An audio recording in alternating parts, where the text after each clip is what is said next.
Olá a todos e a todas, né? Mais uma aulinha aí pós-Páscoa.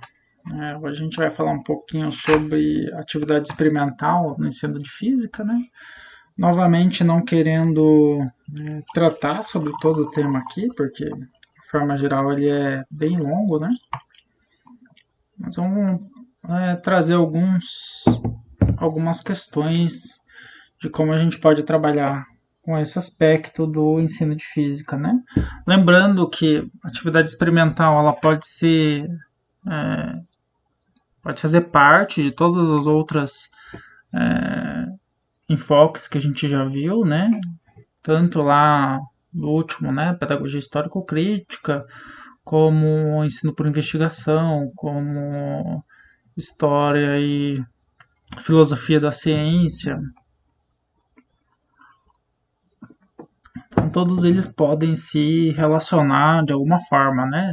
CTS. Então, essas atividades experimentais podem estar inclusas aí em qualquer um desses enfoques e até em resolução de problemas, né? Se for o caso. Mas só dando um pouco da generalidade que trabalhar com experimentos pode trazer, né? Então, só relembrando lá, né? Que a gente já viu nas aulas anteriores, mas focado um pouco na questão experimental, né? No início do século XX, ali, século XIX, as atividades experimentais eram trabalhadas como uma apresentação, né? De algum fenômeno físico. Isso talvez tenha um pouco de relação com o século anterior, né? Que foi o século onde esses experimentos frequentavam aí as salas de reunião da alta sociedade, né? Então, esses experimentos posteriormente foram levados para a escola também para esse tipo de demonstração do fenômeno, né? Então, vejam bem que talvez não se pudesse retirar nenhum resultado qualitativo de muitos deles, né? Apenas a apresentação do fenômeno em si. Mas daí, como a gente já comentou, né? Ali no final da década de 50, né? De 1950, a gente teve o que podemos chamar de uma revolução no ensino de ciências, né? Quando os físicos se imaginaram que eles deveriam influenciar um pouco mais o ensino de ciências, né? Eles achavam que não gostavam muito do que estava sendo feito nas escolas sobre o ensino de ciências. Então eles trouxeram uma gama de projetos, né? Tanto como perfil um pouco mais humanista na Inglaterra, como um pouco mais experimental e positivista nos Estados Unidos, né? Esses projetos, de certa forma, um dos motivos do fracasso deles em si, como a gente já comentou em outra aula, né?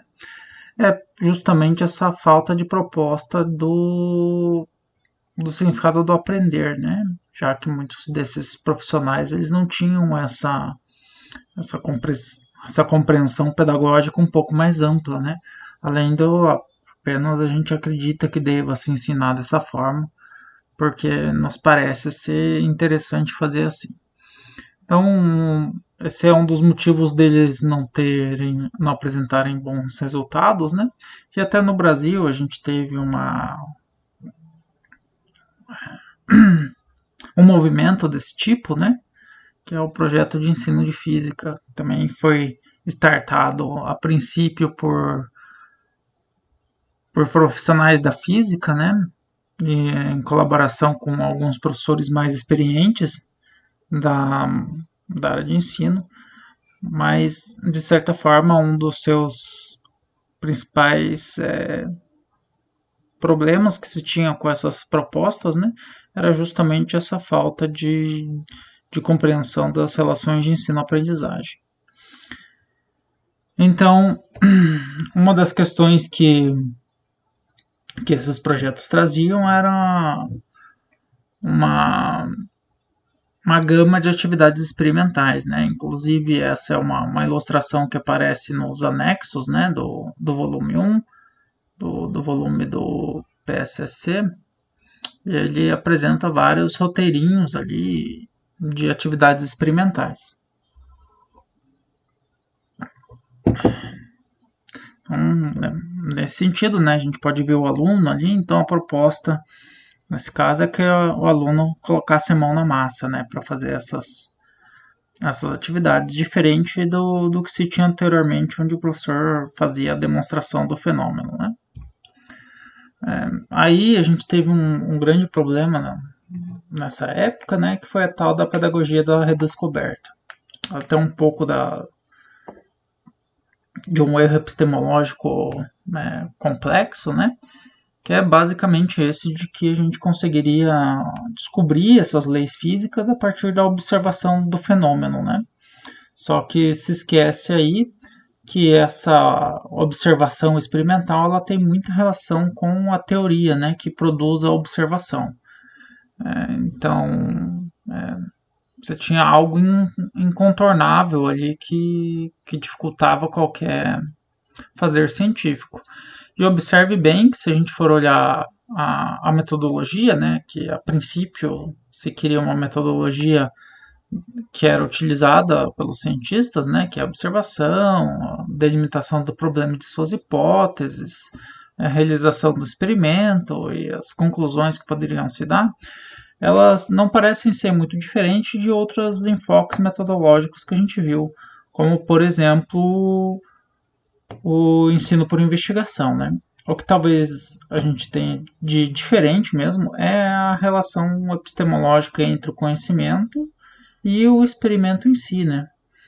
Então, se a gente for pensar no ensino por investigação, a etapa de realização do experimento e do estudo de uma teoria que já é construída, né? Você não precisa redescobrir aquela teoria, ela acontece de forma concomitante, né? Então acontece uma interação entre experimento e teoria, que o aluno vai estudando ali para resolver algum problema proposto pelo professor naquele momento. Aqui ó, já é uma atividade em que o aluno tem que, por exemplo, sabendo cinemática, lá, os primórdios da cinemática, o que é uma aceleração, né, descobrir a lei da gravitação, por exemplo, né, que a aceleração da gravidade é constante e assim por diante. Não, ele fazer esse processo de redescoberta, né?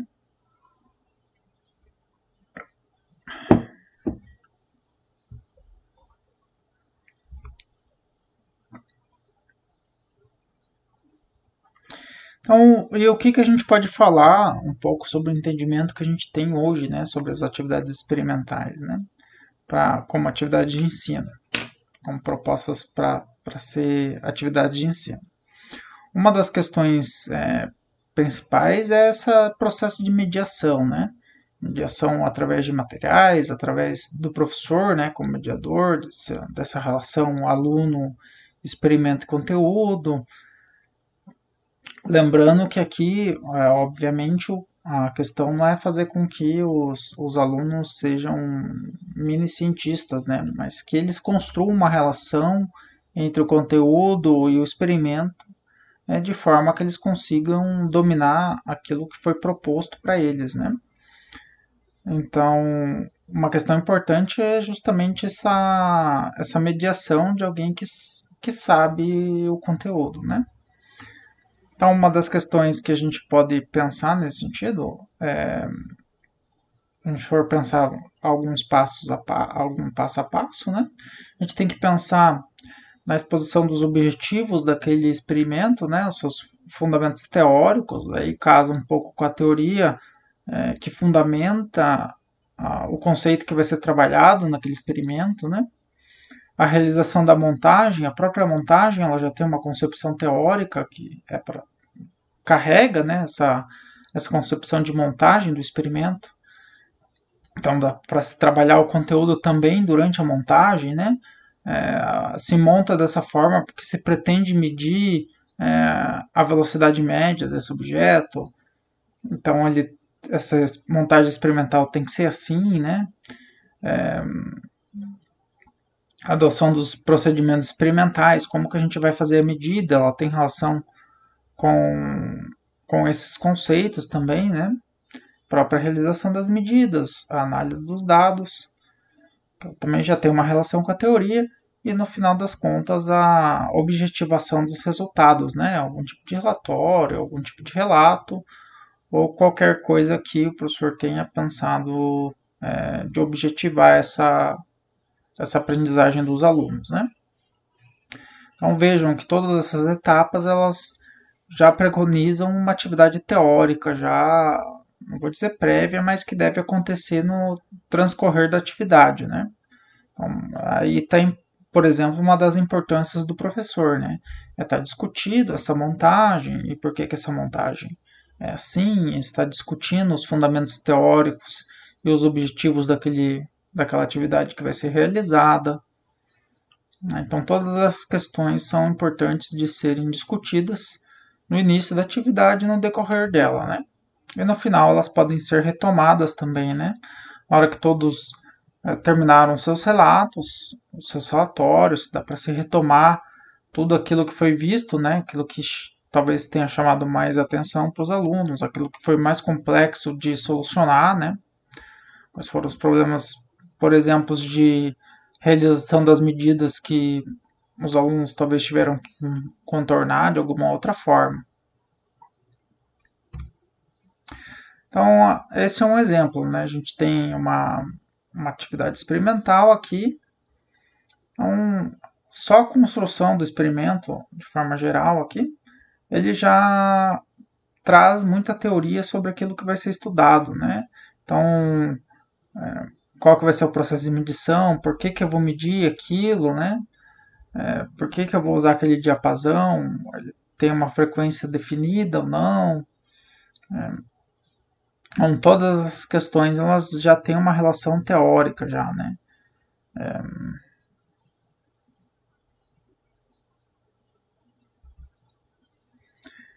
A mesma coisa aqui, também porque encher d'água, porque tem que ser um frasco nesse formato, né? Esférico, não pode ser um quadrado, por exemplo. Por que eu tenho que poder encher ele de água ou não? E por que essas setas têm essa forma, né? Esse formato. Daí uma das questões importantes, né? Por exemplo, a ideia desses experimentos aqui, eles têm mais relação com a averiguação de algum conceito, né? E de como ele funciona.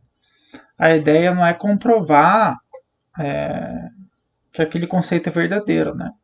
Mesmo porque isso vai um pouco de posição contrária com aquilo que a gente entende como alfabetização científica, né? Sobre a questão dinâmica dos conceitos científicos, seu período de validade, etc. Então a ideia, de certa forma, é sempre fazer essa averiguação e não prova, né?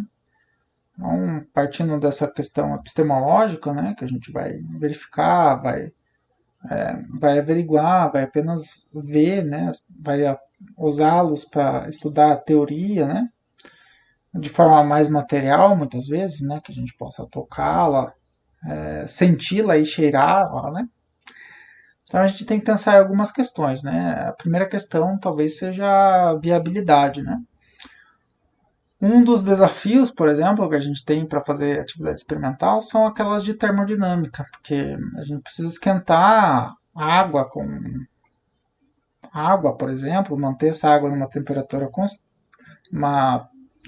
constante ou resfriar a água, por exemplo. Então, quando a gente vai pensar no experimento, a gente tem que tentar pensar se ele é viável ou não de ser feito, né, em sala de aula. E pensando também em quanto tempo isso vai levar, né? Se a gente for pensar que a gente precisa aquecer a água lá da temperatura ambiente a 100 graus Celsius, dependendo do volume de água e da fonte térmica que você tem, isso pode levar infinitos tempos aí até que isso aconteça. Então é um tipo de desafio complicado que deve ser pensado, né, na hora que se for planejar uma atividade experimental, nessa viabilidade. Da mesma forma, também não vai se tentar algo impossível ou perigoso, né? Como tacar fogo em algum material mais forte, ou mesmo uma demonstração, por exemplo, de raio-x, né? Utilizando, se eu não me engano, acho que dá para ser feito alguma coisa assim com grafite, né? De lápis. Você consegue fazer aquele, como se fosse soldando, né? Se estivesse soldando algum material. Ou cuidar um pouco com essas questões perigosas que possam ter em alguns experimentos. A forma mais adequada, né, de se fazer essa atividade experimental, se ela vai ser uma demonstração que o professor vai fazer para a sala inteira, e aí o professor pode fazer, ele pode tomar os dados, ele pode construir esses dados com os alunos, discutir com eles os dados, colocar eles em uma tabela no quadro, por exemplo, e os alunos construírem as conclusões ali sobre podem trabalhar com aqueles dados depois, né? A demonstração não precisa ser apenas a apresentação do professor, por exemplo, desse fenômeno aqui.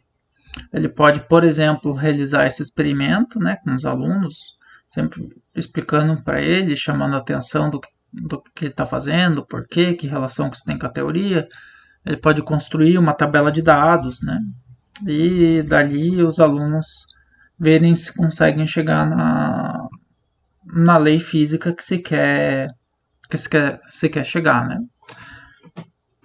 Atividade em grupo, aí quem já teve experimental já sabe mais ou menos como que é, né?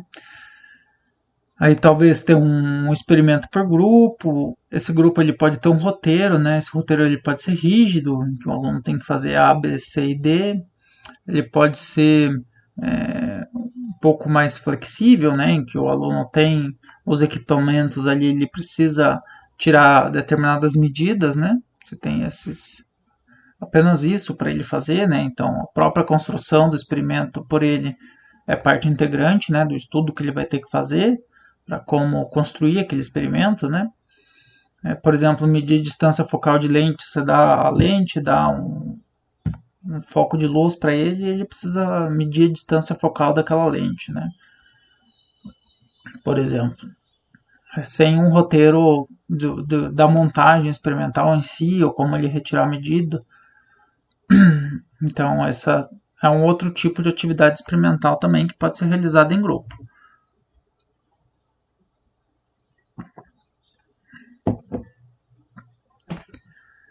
E a gente tem também as atividades extra classe, né? Que também podem ser em grupo ou individual, em que o aluno tem que realizar uma atividade também que ela pode ser guiada, né? De forma bem precisa por um instrumento, ou ela pode ser um pouco mais geral, como essa que eu comentei da distância focal da lente, né? Outra coisa que deve ser pensada são esses conteúdos que serão trabalhados no experimento, né? Conteúdos físicos, né? E também analisar um pouco essa compatibilidade entre os conteúdos e as atividades que serão feitas, né? Demonstração, elas têm uma relação mais importante com a observação, né? Ou mesmo com algum experimento que seja difícil de você construir kits, né? Por exemplo, de dilatação linear, né? Talvez o professor não consiga construir um kit com um experimento de dilatação linear, mas ele consiga fazer ele vai fazer uma demonstração dessa forma como eu falei, né? Retirando os dados, explicando o que está acontecendo com os alunos, né? Por que a montagem experimental é daquele jeito. Ou ele pode também fazer uma demonstração desse tipo, né? O que é mais adequado é, obviamente, esse trato mais qualitativo com o conceito que está sendo trabalhado, né? Mas não exime também a possibilidade de trabalhar quantitativamente, retirando dados, construindo a tabela ali para que os alunos depois trabalhem com esses dados, né? Atividades em grupo, basicamente é que nem experimental, como eu já tinha comentado, né? Então, sobre experimentos, é basicamente isso, né? O que a gente pode ver é um pouco a relação qualitativo-quantitativo do experimento e se é grupo, se é no grande grupo da sala, como é uma demonstração, se é grupo, como se fosse grupos do laboratório, né, de experimental que vocês têm, o tipo de roteiro que os alunos têm e o tipo de interação que o professor tenta propor, né, para essa construção aluno-conhecimento, né. Se ele só entrega o roteiro e faz algumas perguntas que os alunos devem responder, por exemplo, se ele discute com os alunos as questões da, da montagem experimental, como isso tem relação direta com o conteúdo físico, né? No sentido de que ele vai medir determinada coisa, porque a teoria diz que fazendo esse experimento dessa forma é possível medir aquilo que se quer medir, e assim por diante. Então, espero que todos vocês tenham um bom dia aí pela frente e até a próxima.